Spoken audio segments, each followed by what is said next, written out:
NDA ఎమ్మెల్యేలు కానీ జనసేన కానీ అందరం ఒకటే ఆలోచిస్తూ ఉన్నాం.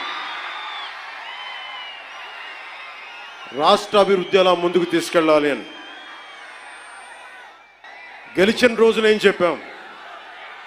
164 సభ్యులు ఎమ్మెల్యేలుగా గెలిచి 21 మంది ఎంపీలుగా గెలిచి ఆంధ్రప్రదేశ్ బలం, ఆంధ్రప్రదేశ్ విజయం,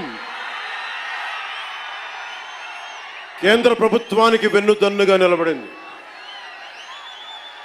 గెలవగానే నేను చెప్పింది కూడా ఒకటే, ఏ పార్టీ కూడా మనం పగా ప్రతీకార రాజకీయాలు ఉండవు, ద్వేషించం, చాలా మర్యాదగా వినమ్రతతోటి ఉన్నాం. దశాబ్దం పైన నన్ను వ్యక్తిగతంగా తిట్టారు, కించపరిచారు, అవమానం చేశారు.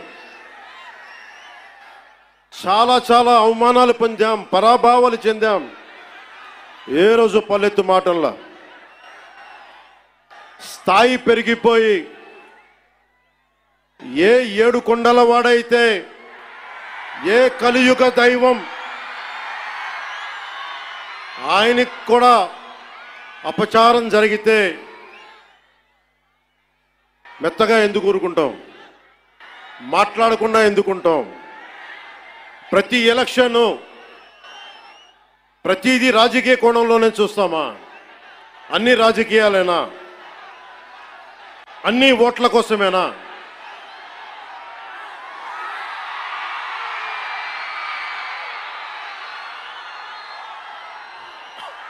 నా జీవితంలో ఇలాంటి రోజు రాకూడదని ప్రార్థన చేశాను. మనస్ఫూర్తిగా చెప్తున్నాను. నా తల్లి పాదాల సాక్షిగా,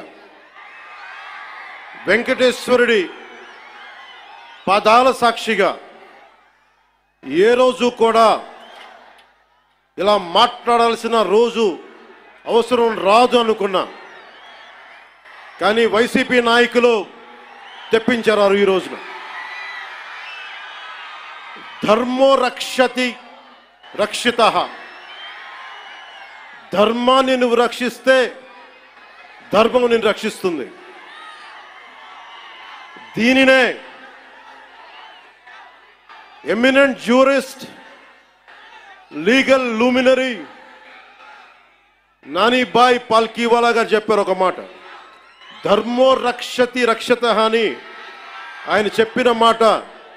లా ఈజ్ కోడిఫైడ్ ధర్మాన్ని.